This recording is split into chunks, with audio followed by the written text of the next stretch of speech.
Morning, morning. As you can see, we are hiking. We're moving at a very good clip right now. I slept for like 10 full hours last night. Oh my god. It is February 9th, and it is 8:20, and we're not moving. We're gonna move today, but right now we're not moving. Every time we stay in a hut, I fool myself because I'm like, you know what? We're not gonna have to pack up this morning, so we'll like shave off like 20 minutes, 30 minutes of our time. All we're gonna have to do is like shove stuff in our bag. We're not gonna have to break down camp. And then we actually end up getting out later. Because then the mind rationalizes like, oh, I can sleep in. I don't have to pack up camp. We both probably needed the sleep though. You definitely did. Yeah, so it's danger mode. No, I'm not going to blame anything, but I'm going to blame something. I blame the sleeping bag because it's now all fluffy and the down's actually lofted and it's so comfortable. I'll show you only the prettiest stuff. I'm hungry. Yeah, we're going to start moving. You're on the outside. You have to get me food. Okay. That's the rules. Fine. The goal is to get moving by 9 a.m. Yeah. Today should be easy. Again, the mind rationalizes how we can like make up some time, but we'll get going shortly. Oh yeah. Goodbye, hut. It is 9:03 and we're getting stepping, so pretty much right when I thought, or close to it. In theory, the elevation profile looks flat today, but we have been lied to before by the elevation profile in New Zealand. Oh well, that was a very much needed and well-rested sleep. Okay.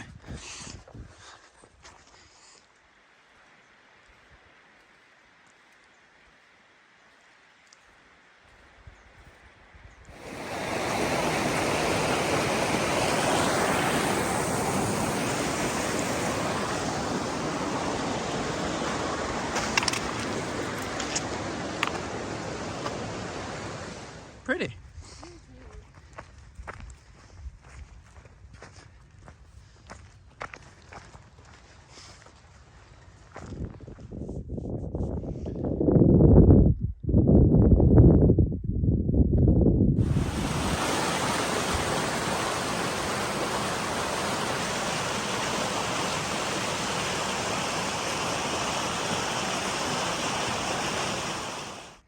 That's no crawl, that's a hunch. Look at how much width you have underneath that fence line. So there was this icon for a long time being like, crawl underneath a fence. So as we were getting closer, we were commenting on how funny it would be if the Grand Enchantment Trail had these little markers. You would just see like 50 of them a day. Crawl under fence, go over fence, rip clothing on fence, don't touch fence, barbed wire, you will get stuck. Climb over fence. Climb over fence, climb between fence lines. Squeeze between barbed wire. Squeeze into cacti on the ground. Get cacti in chest and lower body and then roll to get past barbed wire. But I don't think Brett would sell the Grand Enchantment maps to the big map company, which I don't know. Everybody has their own preferences. I agree with. He makes great routes and I think he has a really wonderful mentality, but everybody has different preferences. Where are you going? I don't know. Where's the trail? Straight ahead. Oh, where? You see the pounded down section? No. Straight ahead of you. Look straight Oh, I see it now. Okay. All right. Where do we go?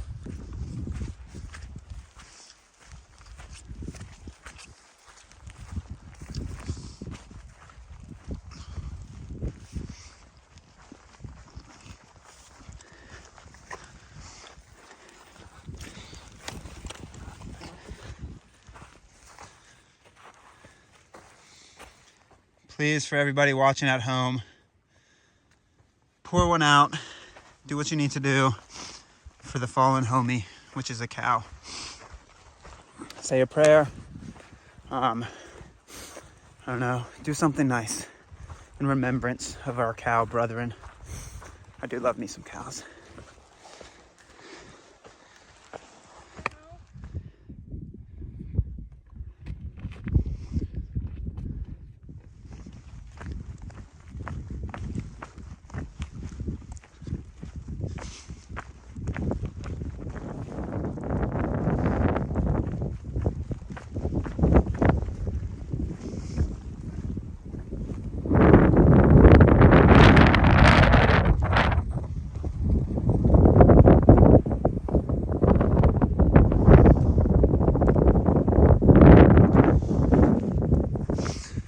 Mighty fine bench.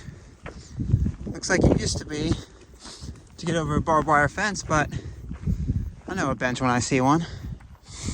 Good stuff. Oh, I didn't think you were that close behind me. So quick.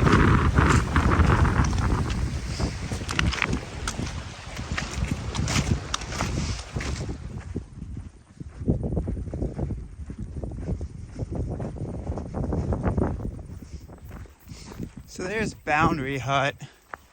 We kind of got to do a button hook up to a bridge to get to it.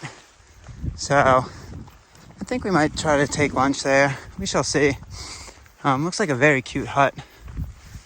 So I'll go check it out. Well, all of a sudden the grass became head high. That's something. It's amazing the variety of the trail throughout the day. Like all of a sudden you can be walking fantastic single track, and with the flip of a switch, it is just like nobody's ever been through there. Well, I mean, there's flat and grass. People have been through here, but you get my gist. Gnarly. Bridge should be somewhere.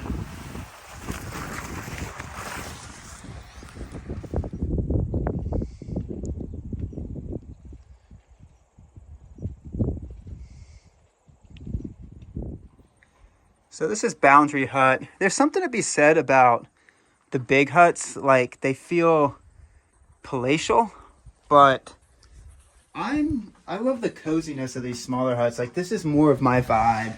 Like, you walk in, you have one room, and you have like 4 bunks. So you can fit 8 people. I mean, 4, you could fit more if need be. But like, this is more my vibe. The big huts are like impressive in their own right.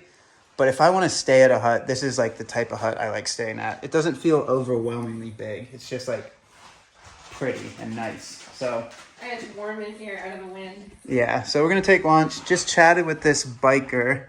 Might be able to see her going away. That little yellow dot.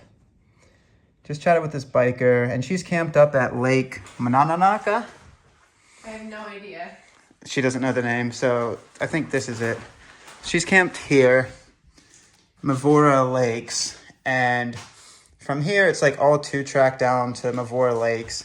And she said she drove into that campsite yesterday and she saw 12 TA snowboarders walking the road from here, because there's every comment on the farm track that's across that road is like, don't do this. Yeah, so there's 2 options here. So there's the TA technically from here hops over to this side and like walks the plains over here. Flat, or there's this road 2-track that just parallels it, and all the comments on the TA track here are like, you have to watch your footing, you just bush bash around. There's no markers. There's no markers. Somebody like got really hurt. They like twisted their ankle badly, apparently. So yeah, so we're not gonna do that. We're just gonna parallel it. It doesn't cut off any miles. You actually get to like look at the beautiful valley around you instead of just being pissed off at the stuff underfoot. I'm assuming it would be like what that last little 0.2 or 0.4 wasn't to get into Boundary Hut. That was just head-high grass. So, yep, we should have just cruising miles today. The rest of the day, we've only done like 7.5 and it's lunchtime, but we're going to just walk late tonight. And it's mostly 2-track, if not road. So we should be able to still get a good chonky day. I'm going to start joining her to eat and start relaxing for a little bit of lunchtime. we also have Rod and Rifle magazine to entertain us. I'm gonna refrain. We could win a rifle stand. Proud of you.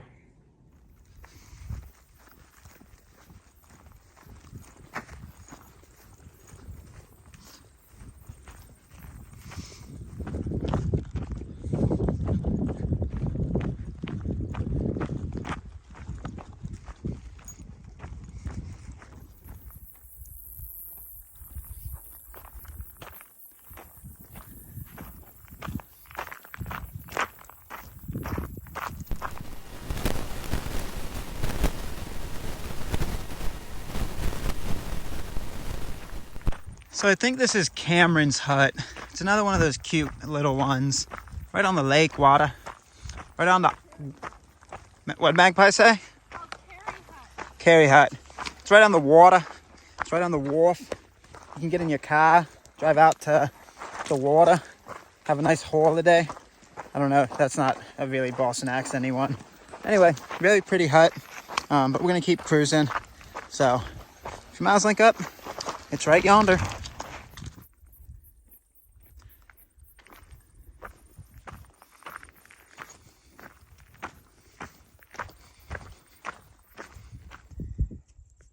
So we're about 4 miles from Avora camp spot. Taking a quick little break along this road.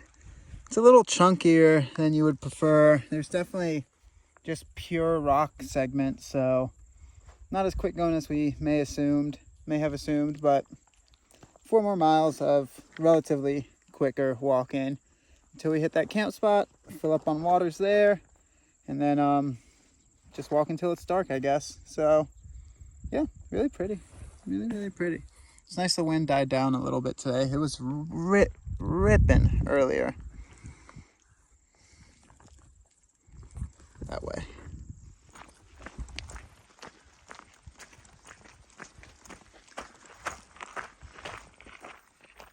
You have 4 options. All of them are wet. Which one will you take? It looks like she's going for the middle road. We should keep her feet dry. Only time will tell. Yeah, she kept her feet dry. I don't know, that amused me that there's 4 different tracks and all of them are wet. Made me giggle. So about 2 miles before the official camp spot, you got some ballin' lakefront camp spots. Super flat, a couple fire rings. We never use fire rings, but like they signify at least camp spots. So if you wanna have an earlier day when don't pay the camping fees and your miles link up, good camp spots. I don't know if legally you're allowed to camp on this lake outside of camp spots, so I would look into that before taking my word of advice by me just walking by it. But yeah, good camp spots. We're getting close. We are getting close.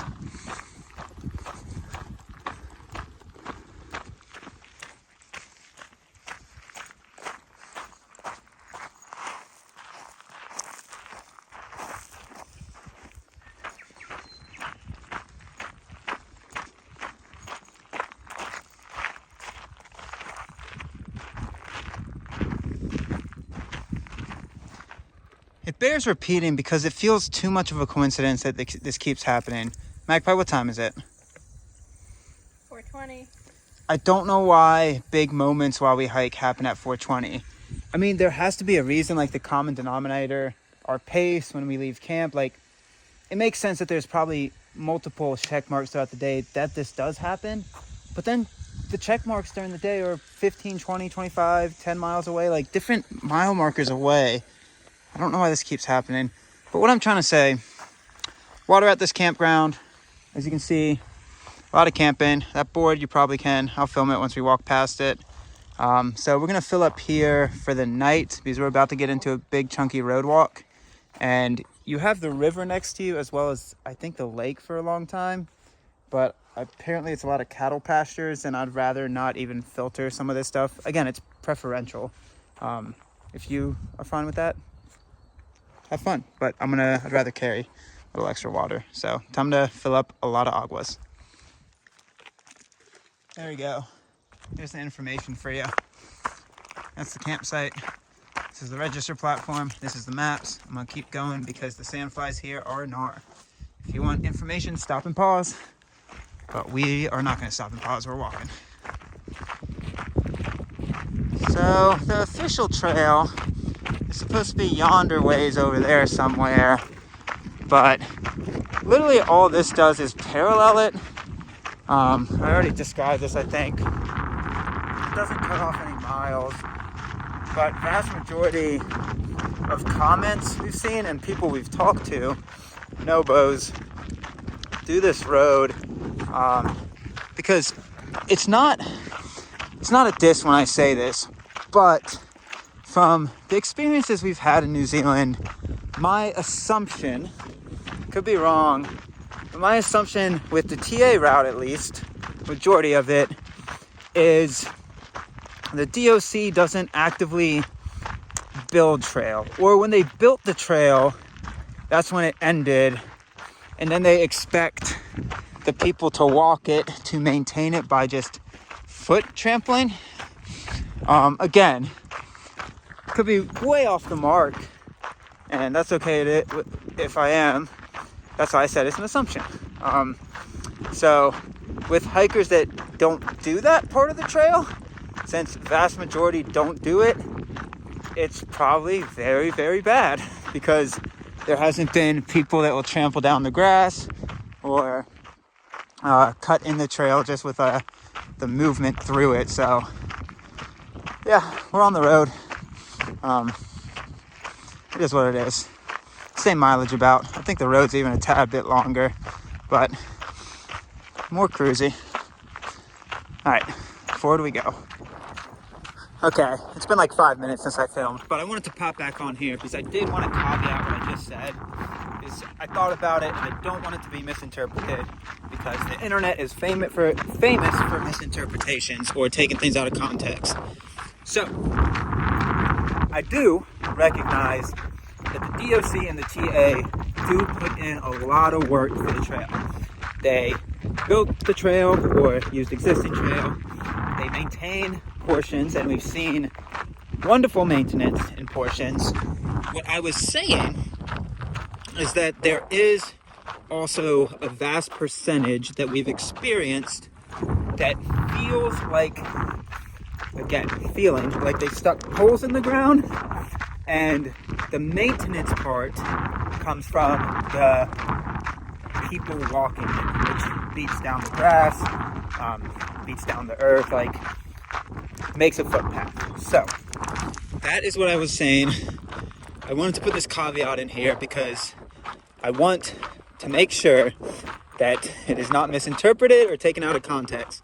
We do respect, appreciate, love all the work we have seen that goes into a long trail. Maintaining any long trail anywhere is a massive undertaking, so we understand that. All we are saying is our observations of portions of the trail. That's all we're saying. Neither good nor bad, just an observation of what it actually is. I think that's where the internet sometimes goes wrong. It's like you can't make a factual observation without emotion going into play in it, which is very strange. You should just be able to factually state something and it be a fact without any construed context, any emotion. Fact is a fact. An observation is an observation. So, okay. I feel like I covered my bases, covered my booty. For the TA, I doubt the TA watches these. I doubt any of the hikes I've done, any of the trail organizations watch them. But I have nothing but respect, nothing but love and appreciation for the creation of these trails, because this is where we get so much of our joy. The maintenance, the upkeep, the support around not just the TA itself, any long distance trail. So nothing but love, nothing but appreciation and respect. All right. Whew. Thought I was gonna get some screamers in the comments. All right.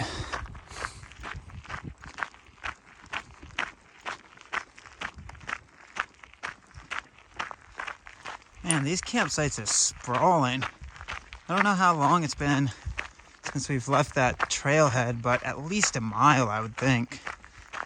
We just keep finding pockets.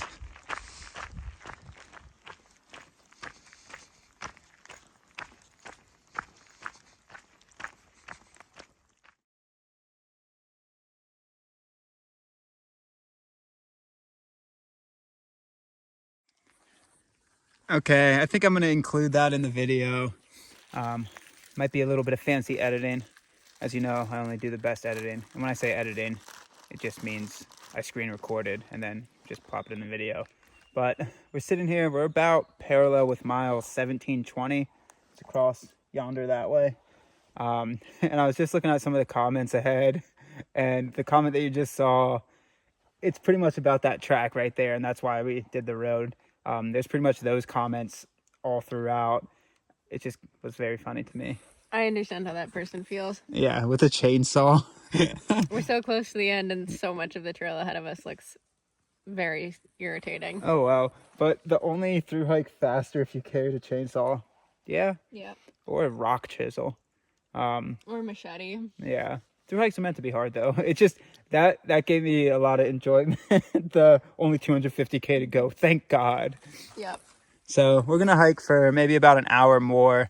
There's another place coming up in probably about 4 road miles, which is again about the same trail miles, where we can cut into the trail to camp. And if I don't, and I don't think, I can't talk. If we don't cut in there, I don't think we have another option for a while. So I think, yeah, even though we wanted to get a little bit farther, might just take the better camp spot than trying to find like a spot in the bush. So Off we go. off we go.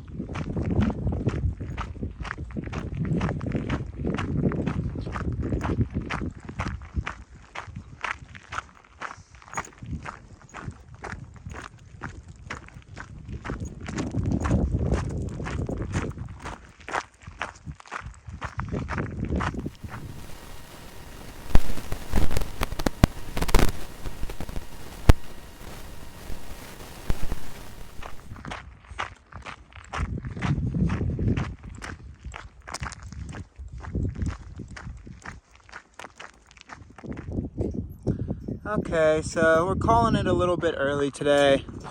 Earlier than our physical bodies want to, but logistically kind of makes the most sense. So if you do the road walk alternate, you can link it up different ways.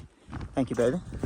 But there's really not anywhere to camp unless you cut into the trail here, or you finish up the road walk for another, finish up the road walk alternate for another 10 miles, where it connects you into the official trail, which is also road. But then there's camping there because the track connects into it. But if not, it's just all farmland. So yeah, we're calling it early. It's about 7 o'clock. It feels like the body could go for another hour or two. But logistically it makes sense. Don't really want to illegally camp in a farmer's field. I would always recommend against it. I would always recommend doing the legal thing. So luckily we're gonna walk in this little 2-track to the river track, and there should be a camp spot on the other side. So yeah, catch you up once we get to camp.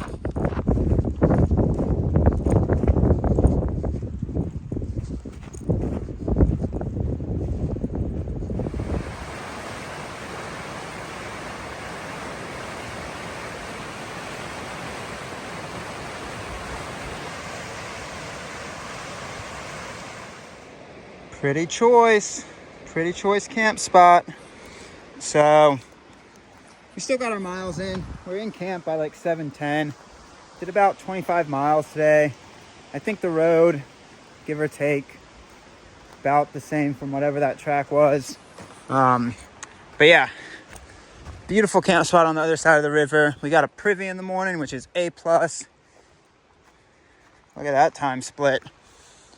Oh yeah, buddy. So yeah, depending on how your miles link up, I would recommend possibly camping at Mavu Lakes Camp. And then, so do what you want to do. Don't know where this cut off, but yeah, beautiful camp on the other side here. If you need a spot to camp, A+, wind sheltered, beautiful, beautiful. All right, I'm gonna crawl in, get out of these sandflies.